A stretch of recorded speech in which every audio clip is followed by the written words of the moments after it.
नमस्कार साथियों, गौरव ज्ञान धारा में आपका स्वागत है।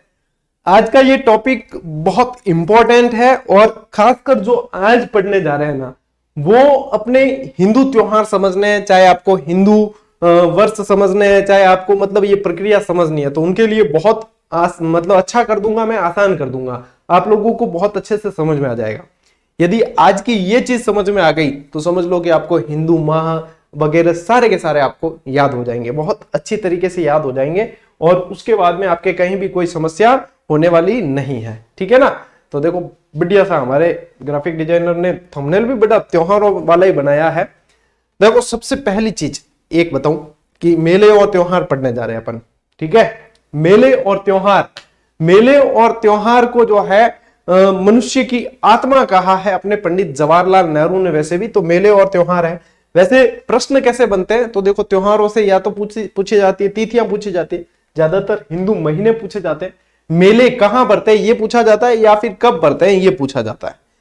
मोस्ट ऑफ प्रश्न यहीं से बने, तो अपन वहीं पे टारगेट करके चलेंगे, जहां पे हर माह की जहां आवश्यक लगेगी मैं आपको ट्रिक दूंगा और उसके बाद में आपके जो है त्योहार सारे के सारे याद हो जाएंगे। 4-5 क्लासेस के अंदर अपन पढ़ेंगे, बड़े इत्मीनान से और बहुत अच्छी तरीके से पढ़ रहे हैं ताकि आप लोगों के अच्छे तरीके से क्लियर भी हो जाए। ठीक है, एक एक प्रश्न पे फोकस कर रहे हैं, नियमितता आपको रखनी पड़ेगी। करें शुरुआत, तैयार हो? ठीक है, चलिए 72वीं क्लास हो गई। क्लासों का सिलसिला ऐसे ही आगे चल रहा है और अपने जीजीडी का जो परिवार है वो भी बढ़ रहा है। चलो अच्छी बात है। चलिए आते हैं। अब देखो, राजस्थान सरकार द्वारा 3 नए जिलों की घोषणा जरूर की गई थी सीएम साहब द्वारा, लेकिन अधिसूचना जारी नहीं हुई तो वो 3 जिले अस्तित्व में नहीं आए। जो नक्शा सरकार द्वारा जारी किया गया था वो यही है। इसके बाद में नया नक्शा सरकार द्वारा जारी नहीं किया गया है, तो जब तक अब चुनाव के बाद में सरकार नहीं बन जाती और नक्शा नहीं आता तब तक यही नक्शा वैलिड रहेगा। अभी भी कई बच्चे कमेंट कर रहे हैं, सर 3 जिले नए बन गए, उनके बारे में बताओ ना, क्या हुआ है उनके बारे में तो आपने बताया नहीं, आपने बुक अपडेट नहीं। अरे क्या करा बुक अपडेट, क्या बतावा था? बता दिया। आप ये वही पूछते हैं जो नियमित विद्यार्थी नहीं है, क्योंकि देखो वीडियो देखने में जोर पड़े या स्किप कर कर देख ले, मिंगे बाद में वही चीज कमेंट में टेप दे सीधुई। भैया 3 जिलों की सिर्फ घोषणा हुई है, जब तक अधिसूचना नहीं आती कोई भी चीज प्रभावी नहीं होती है। घोषणा की गई है, मान लो सरकार चेंज हुई, मान लीजिए इलेक्शन के बाद, तो वो घोषणा को निरस्त भी कर सकती है। अधिसूचना जारी होने के बाद ही कोई भी चीज अस्तित्व में आएगी, तो यही नक्शा वैलिड है। फलोदी की सीमा यहां तक छूने वाला नक्शा भी सरकार ने जारी नहीं किया, तो अपन तो बुक में कोई चेंज करने वाले नहीं है, क्योंकि सरकार ऊपर जान आपा चेंज थोड़ी कर सका है। जो सरकार जारी करी हो वही तो रही। ठीक है, उम्मीद है अब तो समझ गए होंगे आप लोग। ठीक, चलिए देखो, राजस्थान में सर्वाधिक मेले कहां भरे जाते हैं? पहला ही प्रश्न, बहुत आसान। एक चीज और पूछूं मैं आपको यहां से ध्यान रखना, मुझे बताओ पहाड़ों की मल्लिका किसे कहा जाता है? राजस्थान में पहाड़ों की मल्लिका किसे कहा जाता है ये बताओ। देखो ए थे मतलब क्लास प्रीमियर माते भी देख रहे हो नहीं, तो एक दूसरे पंचायती नहीं करनी है, बातें नहीं करनी है, अपर सिर्फ और सिर्फ पढ़ाई माते ध्यान देना। अगर सिलेक्शन चाहिए कहना गुरुजी मैं तो टाइम पास करने आवा है कि 2-4 छोरियां आ जावे, कि 2-4 छोरा आ जावे, मैं हत्ता ही कर ला, टाइम पास कर ला, कि बा आयो कि वो आयो कि नहीं आयो, बा आई कि नहीं आई, इमकी नहीं पड़ियो। पढ़ाई करोला, नौकरी लागोला तो ही सुखी बोला, बाकी इम तो यूं ही है, जवानी निकल जावेला, बुढ़ापो आवेला और बाद में याद आई कि नौकरी ले ली होती ठीक रहतो। ठीक है, चलिए पहाड़ों की मल्लिका जो है, या पहाड़ों की रानी कह सकते हो। अच्छा, मल्लिका कह दिया तो रानी भी कह सकते हो। किसे कहा गया? डूंगरपुर को कहा गया है। किसे कहा गया? डूंगरपुर को। और यही चीज जो है आपका, इसका भी आंसर है कि राजस्थान में सर्वाधिक मेले कहां भरे जाते हैं? डूंगरपुर में भरते हैं। राजस्थान में सर्वाधिक मेले पूछे तो डूंगरपुर के अंदर भरते हैं। ठीक है, कहां भरते हैं? ये डूंगरगढ़ लिखा हुआ है ना, ये डूंगरपुर है। ये क्या है? डूंगरपुर। कहां भरते हैं? डूंगरपुर के अंदर भरते हैं। ठीक है, चलिए राजस्थान में सर्वाधिक पशु मेले कहां भरते हैं? तो सर्वाधिक पशु मेले भरते हैं आपके भाई साहब नागौर के अंदर। कहां भरते हैं? सर्वाधिक पशु मेलों का आयोजन कहां होता है? नागौर के अंदर होता है। ठीक है, भले डिडवाना कुचामन अलग हो गया, लेकिन सर्वाधिक पशु मेलों के अंदर कहां आएगा, आपके नागौर के अंदर आएगा। देखो नागौर पशु मेलों के लिए भी जाना जाता है, ठीक है ना। खारे पानी की झीलें अब जो है डिडवाना कुचामन में चलेगी, पशु मेलों के लिए भी जाना जाता है, औजारों के लिए भी जाना जाता है, ठीक है, कृषि के औजारों के लिए भी जाना जाता है। और किस लिए जाना जाता है नागौर, बैलों के लिए जाना जाता है। किसके लिए, बैल, सुहालक प्रदेश, बैलों के लिए भी जाना जाता है। राजस्थान का सबसे बड़ा सांप्रदायिक सद्भाव का मेला। अब सांप्रदायिक सद्भाव जहां भी आए, यानी कि दो संप्रदायों के बीच में अच्छी दोस्ती, सद्भाव यानी अच्छे भाव, ठीक है। सांप्रदायिक यानी दो संप्रदाय। अब दो संप्रदाय कौन से होंगे, हिंदू और मुस्लिम। वैसे तो आप कह सकते हो कि सर और भी हो, लेकिन देखो जहां पे अपन ज्यादातर देखते हैं सांप्रदायिक हिंसा या कोई ऐसी, तो वहां पे दो पक्ष जो है वो हिंदू मुस्लिम के ही अपने देखने में आते हैं। यहां पे ये जो है सांप्रदायिक सद्भाव की बात हुई है। तो सांप्रदायिक सद्भाव का सबसे बड़ा जो मेला है साथियों, वो कौन सा है, रामदेवरा मेला, ठीक है, रामदेवरा मेला। यदि पूछे कि ये कहां है रामदेवरा मेला, तब क्या करोगे, यानी रुणीचा धाम कहा जाता है इसे। क्या कहा जाता है, रुणीचा धाम। कौन से देवता की, लोक देवता की पूजा होती है, रामदेव जी की। कौन से, बाबा रामदेव। कहां है वैसे ये रुणीचा धाम, पूछ ले तो पोखरण में। कहां है, पोखरण में। और ये पूछे कि ये पोखरण कहां है, तब आपको जाना है राजस्थान के सबसे बड़े जिले जैसलमेर के अंदर, ठीक है। आई बात क्लियर है भाई। इन बढ़िया तरीके और इन इंटरेस्टिंग तरीके और इनको मतलब याद कराने तरीके नहीं पढ़ा सका, इन हल्लो नहीं पढ़ा सका। देखो कोई भी चीज चाहे अच्छी भी है, उसकी भी अति खराब होती है, ठीक है ना। तो यहाँ पे ये चीज, ये मेरे हिसाब से आप साथ साथ में आपको याद हो जाएगी ये चीजें, ठीक है ना। चलिए अब देखो वागड़ का सबसे बड़ा मेला कौन सा है। तो सबसे पहले इस शब्द को समझना पड़ेगा कि वागड़ कहा किसे जाता है। तो यहां पे देखो ये दो जो आपके जिले हैं, डूंगरपुर और बांसवाड़ा, इसे कहा जाता है वागड़। आज देखो नक्शे का पूरा पूरा अपन उपयोग कर रहे हैं, इसे कहा जाता है डूंगरपुर बांसवाड़ा वाले क्षेत्र को वागड़।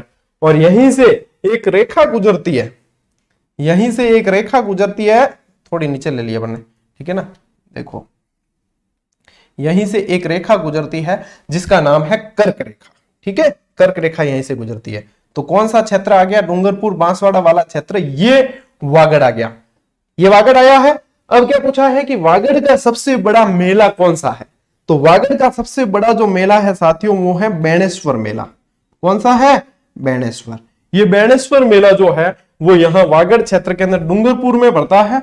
और तीन नदियां, माही, सोम और जाखम के त्रिवेणी संगम पर यह पड़ता है। संत मावजी से संबंधित है और मैंने ये पूरा आप लोगों को मंदिरों में पढ़ाया भी है, ठीक है ना।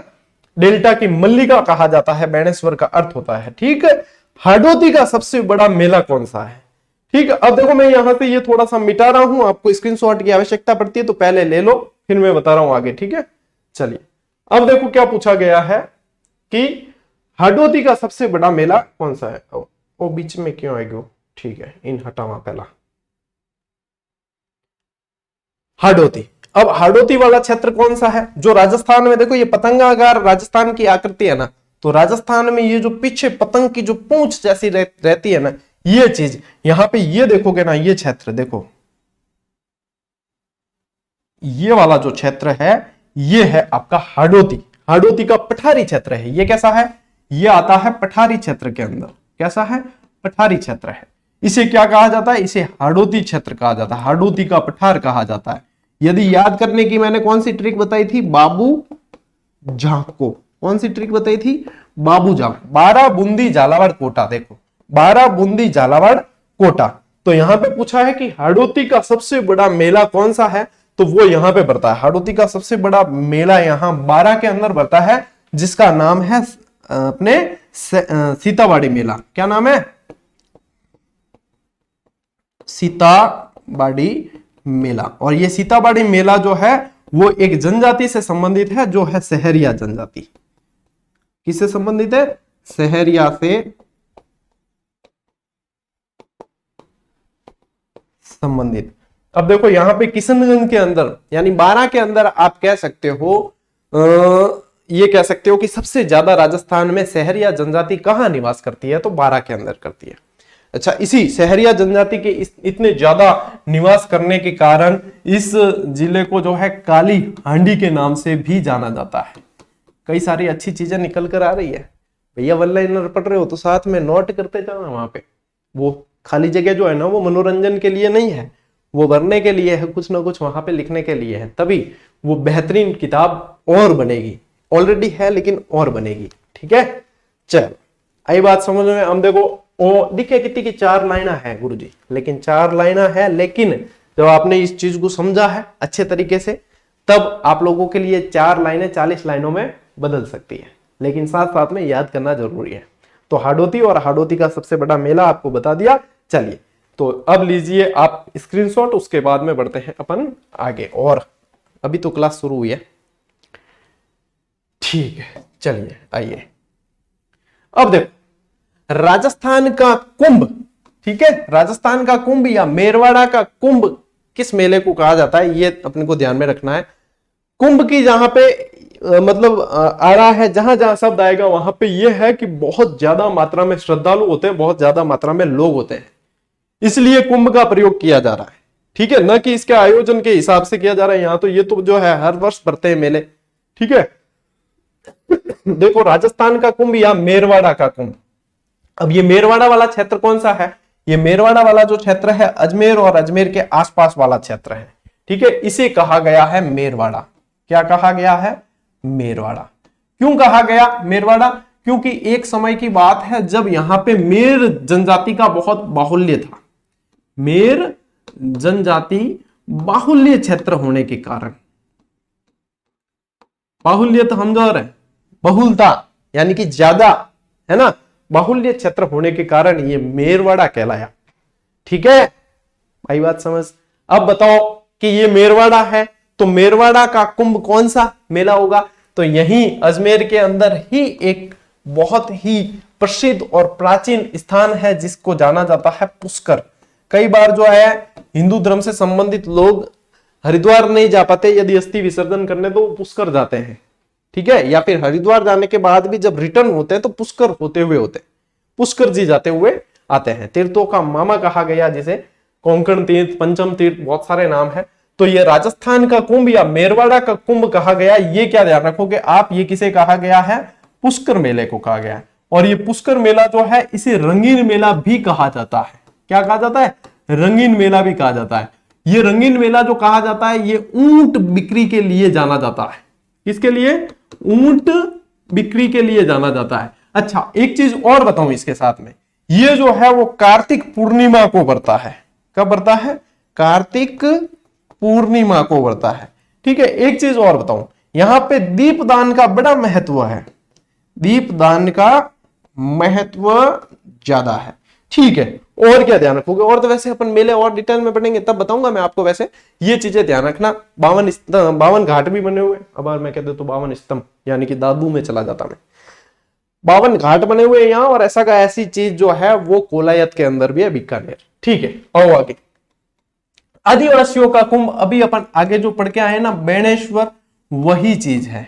ठीक है, बेणेश्वर वाला जो है वही आदिवासियों का कुंभ कहलाता है। मारवाड़ का कुंभ, कुंभ की जगह इसको आप कर देना अर्ध कुंभ। ठीक है, मारवाड़ का अर्ध कुंभ कर देना, ये ज्यादा सही है। आप लिखोगे मारवाड़ का अर्ध कुंभ। ये किसे कहा गया, ये कहा गया सुइया मेला को। किसे कहा गया, सुइया मेला। अच्छा, ये सुइया मेला कहां पड़ता है, ये सुइया मेला पड़ता है चौहटन बाड़मेर के अंदर। कहां, चौहटन बाड़मेर। ये चौहटन है ना, यहां पे एक प्रसिद्ध देवी का मंदिर है जिनका नाम है वीरात्रा माता, जो बोपा समाज की कुल देवी कहलाती है। और ये चौहटन वाला क्षेत्र गोंद के लिए बहुत ज्यादा प्रसिद्ध है। अभी आपके बाड़मेर जिला जुड़ गया है, जिला दर्शन वाली टेस्ट सीरीज में बाड़मेर जुड़ गया है। बेहतरीन, मतलब जिला दर्शन के अंदर तो आपको इतनी शानदार व्याख्या दी गई है। ये चौहटन के संबंध में मैंने जितनी चीजें बताई है उससे भी 1-2 लाइन ज्यादा ही होगी उसके अंदर, और फैक्ट 1-2 ज्यादा ही होंगे, इतनी शानदार। यदि आप लंबी तैयारी कर रहे हो, आपको जिला दर्शन का हिस्सा जरूर बनना चाहिए। ठीक है ना, यदि आप 1 साल के, क्या कह रहा हूं मैं, एक साल के जिला दर्शन के माध्यम से आप टेस्ट सीरीज के अंदर 99 इन्वेस्ट कर भी रहे हो ना, मैं समझता हूं ये कुछ भी नहीं है आपका इन्वेस्टमेंट, जिसके बदले में आपको जो चीज मिल रही है और उसमें से हर जिले का अभ्यास करते रहो, आपका बेहतरीन राजस्थान जी के साथ साथ में कवर होता रहेगा। अब इतनी सुविधा देने के बाद भी थे अगर नहीं करो नहीं, तो देखो एक व्यक्ति था जो डूब रहा था और भगवान पे बहुत बड़ी श्रद्धा रखता था कि भगवान आएंगे मुझे बचाएंगे। भगवान ने बहुत सारे साधन भेजे, बहुत सारे तरीके भेजे उसके पास, कभी पेड़ का तना भेजा, कभी रस्सी लटकाई, कभी क्या, लेकिन उसने तो सोचा कि नहीं भगवान खुद ही आके बचाएंगे, और वो डूबा क्योंकि उसने संकेत समझे ही नहीं। तो आप लोगों के लिए इतनी सारी चीजें की जा रही है, अब आप उसका फायदा उठाओगे ही नहीं ना, फिर तो भगवान ही मालिक है, फिर भगवान ही आएंगे आपको बचाने, फिर हम तो क्या कर सकते हैं। इसलिए अभ्यास कर लेना, उससे बेहतरीन जो है चीजें जीजीडी के प्लेटफॉर्म से आपको दी जा रही है उसका फायदा उठाइए। मत्स्य प्रदेश का कुंभ कहलाता है, तो सबसे पहले तो देखो कि मत्स्य प्रदेश कहलाता कौन सा है। तो यहां पे अब तो देखो अलवर का भी ये बिगाड़ा कर दिया पूरा। अब लोग कहेंगे कि सर अच्छा ही हुआ है, चलो अच्छा ही है जिले बने तो यहाँ पे ये जो है ये क्षेत्र जो है अलवर वाला ये कहलाया मत्स्य प्रदेश। एबीसीडी वैसे कह सकते हो, मत्स्य संघ के अंदर तो अलवर, भरतपुर, धौलपुर वगैरह ये सारा क्षेत्र था, तो ये कहलाता है यहाँ पे। तो मत्स्य प्रदेश का कुंभ जो है, मैं एक बार पहले मिटा देता हूं, ये बोर्ड थोड़ा सा खाली कर देते हैं, ठीक है ना। देखो मत्स्य प्रदेश का कुंभ जो है वो कहलाया है आपके भ्रतहरि मेला। कौन सा कहलाया है? भ्रतहरि मेला कहलाता है। जो भर्तहरि कौन थे? उज्जैन के राजा थे, और पिंगला वाली कहानी मैं आपको बहुत बार सुना चुका हूं।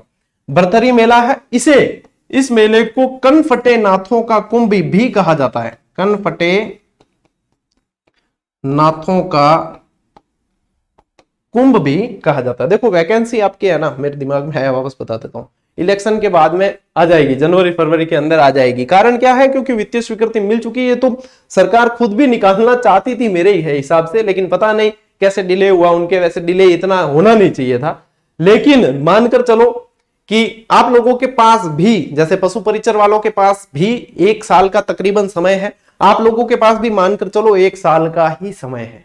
बाद में भागदौड़ होगी, भागम भाग होगी, इसलिए कंटिन्यूटी बनाकर रखना। भले दिन के 2 घंटे ही पढ़ो, लेकिन पढ़ाई में कंटिन्यूटी जरूर रखना, ठीक है। चलिए, मत्स्य प्रदेश का कुंभ ध्यान हो गया। इसके बाद में आओ जांगल प्रदेश का कुंभ। देखो जांगल प्रदेश जो है ना, ये बीकानेर वाला क्षेत्र है, ठीक है। इसे कहा जाता है जांगल प्रदेश। क्या कहा जाता है? जांगल प्रदेश। ये 2 भागों में विस्तृत था पहले, कुरु जांगला और भाद्रेय जांगला, ठीक है ना। चलिए, वो मैं बता चुका हूं आपको पहले, लेकिन ये जांगल प्रदेश ये कहलाता है। यानी कि यहां पे जो सबसे बड़ा मेला भरा जाता है वो है कोलायत मेला। कौन सा है? कोलायत मेला। और ये कोलायत मेले की विशेषता है कि ये पुष्कर मेले के समान ही है पूरा का पूरा। कार्तिक पूर्णिमा को पड़ता है, यहां पे भी दीपदान का बड़ा महत्व है, तो इसकी तुलना जो है पुष्कर मेले से की जाती है। तो यहाँ पे मुख्य जितने बड़े मेले आने चाहिए थे ना, वो मैंने आप लोगों को बता दिए हैं। अब अपन चलते हैं त्योहारों की शुरुआत करते हैं, फिर बाद में मेले के अंदर तो अपन को सारणीबद्ध पढ़ना है कि सारणी कौन सा मेला कहां बढ़ता है और किस तिथि को बढ़ रहा है और उसकी विशेषता क्या है, तो उस पे चलेंगे अपन। लेकिन उससे पहले अपन क्या करते हैं, अरे स्क्रीनशॉट लेते हैं और उसके बाद में त्योहारों वाले पार्ट की तरफ बढ़ते हैं। ले स्क्रीनशॉट ले लो फटाफट। चलिए, अब यहां पे ये चीजें आप लोगों को बढ़िया तरीके से समझनी है। कहो तो घूंटियों भर लूं, एक पानी लो, नहीं कहो तो भी भरूं, सही।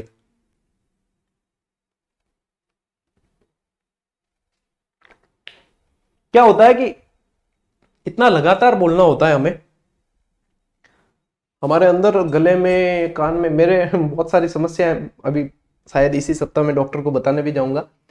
बोल के कई सारी समस्या होती है, डॉक्टर बोलते हैं कि कम बोलो। अब स्कूल में बोलना है पहले, फिर यहाँ बोलना है, अब कम बोले काम कैसे चलेगा? रोजी रोटी का सवाल है। तो इतना बोल के अब कई बार ऐसा होता है कि लगातार बोलते हैं ना, तो मुंह में थूक जमा होता है। अब खानदेशी हम जाओ और फॉर्मलिटी क्या करा, थूक जमा होता है। कई जो है नए जीवड़ा अजय पढ़ने, गुरुजी क्या खा के पढ़ाते हो? सुपारी खा के पढ़ाते हो? अरे भाईड़ा आर पढ़ा और देख ले, आधो घंटो लगातार बोलर, बस ध्यान पड़ जाए सुपारी खावा के, पान खावा के खावा, मतलब कि छोरा के भी कैसे कह रहा। अब तो इन मानी भी आदत पड़ गई। हम एक आधो एडो कमेंट आवे नहीं तो यूं लागे कि क्या ध्यान सही दिशा में चल रहे हैं अभी कौन। चलिए शुरुआत करते हैं अपने त्योहारों की। समझना है यहां पे इन चीजों को। क्या लिखा है, हिंदू नववर्ष की शुरुआत कब होती है?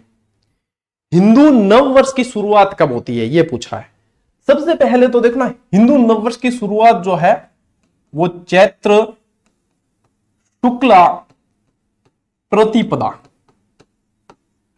या इसे मैं कह सकता हूं एकम, या 1 तारीख कह सकते हैं अपन। ग्रेगोरियन कैलेंडर यानी कि अपना जो आप यूं समझे साधारण भाषा में कि अपने इंग्लिश कैलेंडर, जनवरी फरवरी मार्च अप्रैल मई जून जुलाई अगस्त सितंबर अक्टूबर नवंबर दिसंबर, ये है ग्रेगोरियन कैलेंडर। ठीक है, ये ग्रेगोरियन कैलेंडर जो है जो सूर्य पे आधारित होता है। ये ग्रेगोरियन कैलेंडर जो है 1 तारीख से शुरू होता है और अमूमन 30-31 को खत्म हो जाता है। कुछ महीने 30, कुछ महीने 31। अपना जो हिंदू माह है ये 2 पक्षों में चलता है, शुक्ल पक्ष और कृष्ण पक्ष। अब यहां पे देखना, हिंदू माह का प्रारंभ जो है, देखो हिंदू नववर्ष का प्रारंभ पूछेंगे शुरुआत तो चैत्र शुक्ला प्रतिपदा, चैत्र शुक्ला प्रतिपदा को होता है। लेकिन इंटरेस्ट की बात क्या है समझ लेना, भले आप समझे हुए हो इसमें, ठीक है, फिर भी समझ लेना। इंटरेस्ट की बात है कि हिंदू माह का प्रारंभ यदि पूछते हैं आप लोगों को, तब ध्यान रखना हिंदू माह का प्रारंभ कृष्ण पक्ष से होता है। किससे होता है? कृष्ण पक्ष। देखो हिंदू माह 2 पक्षों में विभाजित है। ठीक है, एक तो कहते हैं कृष्ण पक्ष और एक कहते हैं शुक्ल पक्ष। अगर मैं और भी साधारण भाषा में था हम जाऊं तो एक कृष्ण पक्ष का मतलब है कालो, कृष्ण यानी काला और शुक्ल यानी गोरा। ठीक है ना, कृष्ण यानी काला, शुक्र यानी शुक्ल यानी गोरा। तो यानी कि ये कैसा कहलाता है? अब देसी भाषा में कहते हैं अंधेर। ठीक है, अंधेरा। और ये कहता है उजाला। देसी या अपर कोई बुढ़िया पूछो नहीं तो यूं कह के अंधारी आटम है, उजाली आटम है। ठीक है, अंधारी नम है, उजाली नम है, यहां कह दिया करें। ठीक है, तो ये अंधारी उजाली वाला सिस्टम ये है। अब हिंदू माह का प्रारंभ जो है वो कृष्ण पक्ष से होता है, यानी कि अंधेरो पक्ष पहला लगे महीने में। और नववर्ष की प्रारंभ हो रही है शुक्ल यानी कि उजाले से होगा। कोई भी नया काम जो है उजाले पक में होता है, पक बोलते हैं ज्यादातर, पक्ष की जब भी उजालो पक कद है, अंधेरो पक कद है। ठीक है, नहीं तो उजाला पक्ष और अंधेरा पक्ष, ये तो ये कृष्ण पक्ष यानी कि ये कैसा है? अंधेरा पक्ष है। कैसा है? अंधेरा। और हिंदू माह का अंत महीने का, ठीक है ना, हिंदू माह का जो अंत है वो शुक्ल पक्ष से होता है। किससे होता है? शुक्ल पक्ष से, यानी कि इसे कहा जाता है उजाला। ठीक है, यानी उजाले पक्ष में बढ़िया काम सारे उजाले पक्ष में है, अंधेरे पक्ष में कौन है? अब ये क्या है? उजाला अंधेरा। देखो ये हिंदू माह चल रहा है, एक यहां से यहां तक चला है। ठीक है, यहां से यहां तक चला है और ये जो है अपने 15-15 दिनों के अंदर बांट दिया। 15-15 दिनों के अंदर बांट दिया, तिथि बांटी है 15-15। ठीक है, अब मैंने क्या कहा कि ये कृष्ण पक्ष से तो महीना शुरू होता है और शुक्ल पक्ष से खत्म होता है। यानी कि एकम 20, 30 यूं करता आया, 4, 5 करता, तब यहां पे आएगी बीच में अमावस्या। क्या आएगी? अमावस्या आएगी, अमावस जिसको बोलते हैं। यानी कि ये महीना हो गया क्या? आधा। जो हिंदू माह है वो अमावस्या को हो जाता है आधा, और यहां पे आएगी फिर पूरा होते होते पूर्णिमा। क्या आएगी? पूर्णिमा। यानी कि यहां पे ये महीना हो गया पूरा। ठीक है, ऐसे चलता है अपने हिंदू माह। अब देखो कृष्ण पक्ष है, यहां पे शुरू होता है, यहां पे अमावस्या से आधा, ऐसे याद रखना। देखो अ से अनार, आ से आम। ठीक है, यहां पे पू से पूर्णिमा और पू से पूरा। अब मैं खुद भी यही चीज दिमाग में रखता हूं हमेशा कि पूनम आ रही है यानी कि उजाला पक्ष है। यहां से देखो उजाला पक्ष शुरू हो गया, अब क्या आ रही है? यहां आगे पूनम आ रही है यानी कि उजाला पक्ष चल रहा है, यहां से शुरू हुआ है। और अमावस आ रही है यानी कि अंधेरा पक्ष चल रहा है, कृष्ण पक्ष चल रहा है। अमावस आ रही है, आगे देखना क्या आ रही है? अमावस के पूनम। यदि अमावस आ रही है तो आपके क्या होगा? अंधेरा पक्ष चल रहा है। और पूनम आ रही है, अमावस निकल चुकी है, तब आपके उजाला पक्ष चल रहा है, शुक्ल पक्ष चल रहा है। समझ में आ गई? ये बेस्ट पैटर्न है समझने के लिए, समझ में आनी चाहिए बात, समझ में क्या फिक्स है। ठीक है, चलिए मैं इसको थोड़ा सा मिटा दूं क्या? ले लो स्क्रीनशॉट ले लो, फिर मिटा देता हूं। हाँ भैया, अब आओ आगे। हिंदू माह का अंत, ये चीजें अपन कर चुके। भारतीय राष्ट्रीय पंचांग और भारतीय हिंदू पंचांग दोनों ही अलग अलग है। अब इसमें भी एक तो देखो आपको ध्यान रखना है शक संवत, ठीक है, एक तो ध्यान रखना है शक संवत और एक ध्यान रखना है विक्रम संवत। एक क्या ध्यान रखना है? शक संवत, और एक क्या ध्यान रखना है? विक्रम संवत। अब भारतीय राष्ट्रीय पंचांग जो है वो शक संवत पर आधारित है, शक संवत पर, ठीक है, शक संवत पर। और भारतीय हिंदू पंचांग जो है वो विक्रम संवत पर आधारित है, विक्रम संवत पर आधारित है। विक्रम संवत जैसा नाम है विक्रमादित्य द्वारा स्थापित किया गया था, ठीक है, और शक संवत जो है अपने कुषाण शासक कनिष्क द्वारा स्थापित किया गया था, बताऊंगा। ठीक है, अब देखो यहां पे ये इंपॉर्टेंट चीज है, इसलिए ध्यान रखना। क्या चीज है कि देखो चैत्र माह एकमात्र ऐसा माह है, क्या ध्यान रखोगे? चैत्र महीना जो है एकमात्र ऐसा महीना है जिसमें हिंदू वर्ष का प्रारंभ तथा अंत दोनों होते हैं। कैसे? अभी अपन ने पिछली स्लाइड पे यहां पे पढ़ा कि हिंदू नववर्ष की शुरुआत कब होती है, तब अपन ने क्या पढ़ा कि चैत्र शुक्ल प्रतिपदा को, समझनी जरूरी है इन चीजों को, चैत्र शुक्ला प्रतिपदा को, यानी कि चैत्र शुक्ला एकम को। ठीक है, अब चैत्र शुक्ला एकम है यानी कि क्या आ रही है? पूनम आ रही है, तो आधे महीने से शुरू हुआ है। तो शुरुआत चैत्र माह की शुरुआत कहां से हो गई? अपने नववर्ष की शुरुआत कहां से हुई? चैत्र महीने से हुई, और खत्म फिर वापस अमावस्या पे खत्म होगा। ये चैत्र महीने की ही अमावस्या पे नववर्ष खत्म होता है। तो हिंदू माह में चैत्र महीने से ही साल शुरू हो रहा है, चैत्र महीने से शुरू अंत हो रहा है, यानी कि शुक्ल पक्ष की एकम से शुरू हो रहा है, यानी महीना आधा तो निकल गया तब शुरू हुआ है, और आधा महीना पीछे रहा है। ठीक है ना, ये चीज है, ये चीजें समझनी होती है। इसलिए ये एक बार दिमाग में बैठ गई तो फिर स्थायी हो जाएगा। फिर जब जब आप पढ़ोगे देखोगे तो ये चीजें हो जाएगी बिल्कुल ही स्थायी। फिर भी नहीं समझ में आए, क्लास को वापस लगा लेना, वापस से देख लेना, बिल्कुल आसानी से क्लियर हो जाएगी। ठीक है, लो स्क्रीनशॉट लो, बढ़ते हैं आगे। भाई अब भी समझ में नहीं आया तो क्या कर सका रहे पैसे, इन बढ़िया तो क्या समझाओ, बस यही तरीका है इसको समझने का। अब देखो शक संवत की शुरुआत कब हुई और विक्रम संवत की शुरुआत कब हुई? शक संवत की जो शुरुआत है वो 78 ईस्वी में हुई है। कब हुई है? ईस्वी में। विक्रम संवत की जो शुरुआत है वो 57 ईसा पूर्व हुई है। कब हुई है? 57 ईसा पूर्व हुई है। यानी कि जब अपन को वर्तमान में विक्रम संवत निकालना है तो 57 वर्ष जो है वो प्लस करने पड़ेंगे। वर्तमान में जो चल रहा है ना उसके अंदर अपन को 57 वर्ष जोड़ने पड़ेंगे, यानी कि 1 ईस्वी है मान लो, उसमें से 57 ईसा पूर्व हुई है, यानी विक्रम संवत निकालना है तो ये जोड़ने पड़ेंगे 57, और शक संवत निकालना है अपन को तो ये माइनस करने पड़ेंगे 78 वर्ष। 78 वर्ष माइनस करने पड़ेंगे, और विक्रम संवत निकालना है तो प्लस करने पड़ेंगे, जोड़ने पड़ेंगे, तब विक्रम संवत निकलेगा। ठीक है, ये चीज इसी तरीके से निकालनी होती है। अच्छा, अभी का आपका एक टास्क है, बताइए वर्ष, मैं माह भी देता हूं, चलो मैं बता देता हूं वैसे। ठीक है, टास्क आपका ये है, मुझे बताओ, 2 चीजें बतानी है। ठीक है, एक तो कितना आप लोग कितना सोचते हो जनवरी 2023 में कौन सा विक्रम संवत था? ठीक है, और एक ये बताओ कि मई 2023 में कौन सा विक्रम संवत था? दोनों जगह चेंज होगा, दोनों जगह चेंज होगा।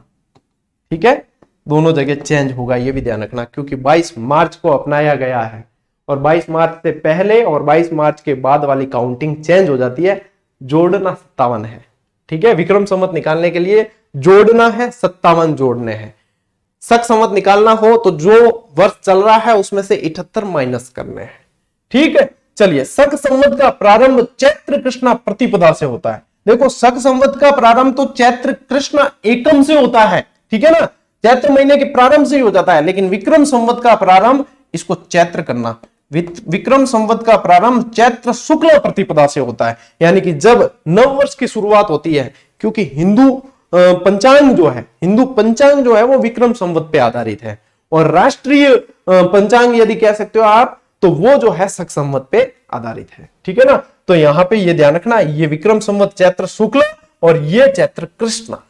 ठीक है, एक एक चीज बता दी आपको। अब देखो, शक संवत का प्रारंभ चैत्र से व अंत फाल्गुन से होता है, क्योंकि देखो एकम से ही शुरू हो रहा है ये तो चैत्र माह से शुरू होके, जैसे जनवरी से साल शुरू होके दिसंबर में खत्म होता है, वैसे ही यहाँ पे शक संवत जो है चैत्र से ही शुरू होके फाल्गुन में समाप्त हो जाता है, जबकि विक्रम संवत का प्रारंभ व अंत दोनों ही चैत्र माह से ही होता है, क्योंकि ये चैत्र शुक्ल से प्रारंभ हो रहा है।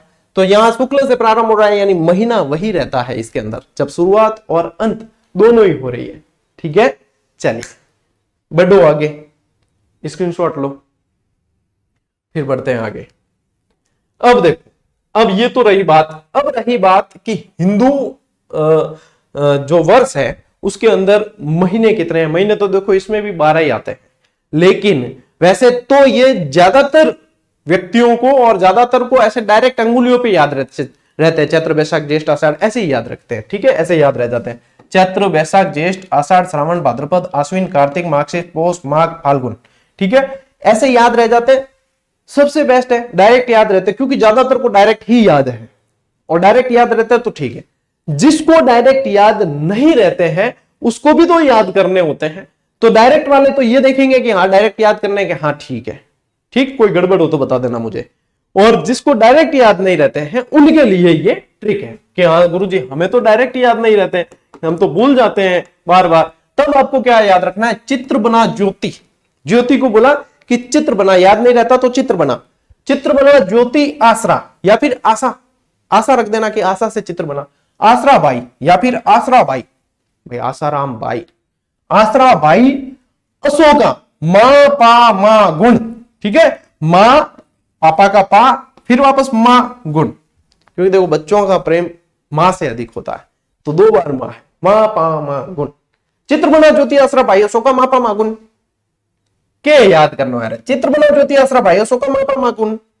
जैसे कोई मेलोडी बोलिए, चित्र बना ज्योति आसरा भाई अशोका मां पा मा गुण। ओके, अब करें डिस्क्राइब की नहीं करना है, लिखियोड़ा सारा सारा, यानी कि सबसे पहला जो है वो चैत्र महीना है, फिर जो है आपके बैसाख महीना है। ठीक है, बैसाख महीना है, फिर जो है ज्येष्ठ महीना है। ठीक है, फिर यहां से आ गया आपके आश्विन महीना है। ठीक है, सही, आषाढ़ महीना है, फिर चैत्र वैशाख ज्येष्ठ आषाढ़, हाँ चैत्र वैशाख ज्येष्ठ आषाढ़, आषाढ़ महीना है, फिर आपके यहां से श्रावण महीना है, श्रावण, फिर 22 से आपके भाद्रपद महीना है, मैं खुद ही भूल जाता हूं, देखो भाद्रपद महीना है, फिर यहां से आएगा आपके आसोज महीना। ठीक है, जिसे बोलते हैं आश्विन या आसोज, जो अब चल रहा है। उसके बाद में आएगा आपके कार्तिक महीना है। ठीक है, कार्तिक महीना है, फिर यहां से आपके आ जाएगा मार्गशीर्ष। कौन सा आ जाएगा, मार्गशीर्ष महीना। फिर यहां से ये आएगा पौष महीना या पोह महीना कह दिया जाता है जिसे। ठीक है, पौष या पोह, मारवाड़ी में थोड़ा सा बोलते हैं पोह, फिर पौष कह देते हैं इसे। ठीक है ना, यहां से आ जाएगा आपके माघ महीना। ठीक है, और यहां से ये जो गुण है इससे आ जाएगा, पीछे वाला लिखा है मैंने, फाल गुण। ठीक है, फाल गुण ऐसे लिख देते हैं, चलिए फाल गुण। ठीक, इस तरीके से आप लोगों को ये भी याद हो जाएंगे। देखो, चैत्र वैशाख ज्येष्ठ आषाढ़ श्रावण भाद्रपद, ठीक है, फिर आश्विन कार्तिक माघशीर्ष पौष माघ और फाल्गुन। और ये रहे यहाँ पे चैत्र वैशाख ज्येष्ठ आषाढ़ श्रावण भाद्रपद आश्विन कार्तिक माघशीर्ष पौष माघ फाल्गुन। रेडी, ले स्क्रीनशॉट, ये हो गए याद। ठीक है, बढ़िया। चलो, तो ये हो चुका है आपके फर्स्ट ग्रेड की भी सिलेबस वाइज और सेकंड ग्रेड की भी सिलेबस वाइज अभ्यास सीरीज दे रखी है। सबसे बढ़िया तरीका होता है नियमितता रखने का, टॉपिक पढ़ो अभ्यास करो तो ध्यान में रहता है, इंटरेस्ट बनता है। ठीक है, इसलिए दे रखी है, ये सिर्फ दिखाने के लिए नहीं है। तो ये चीज है। बाकी टेलीग्राम से नहीं जुड़े हो तो जोड़ देना, क्योंकि अभी भी कई जने कहते हैं जो टेलीग्राम पे सूचना दे देते ना, उसके बाद में कमेंट आते सर ये ऐसे है, और टेलीग्राम मत बतायो तो है, जूडो तो सही, देखो तो सही। ठीक है, चल बढ़िया। क्लास शेयर कर देना, इच्छा हो तो, नहीं हो तो कोई बात नहीं, पढ़ लेना, याद कर लेना, खूब है। ठीक है, मिलते हैं अगले वीडियो में, अगली क्लास में। तब तक के लिए राम राम, जय हिंद।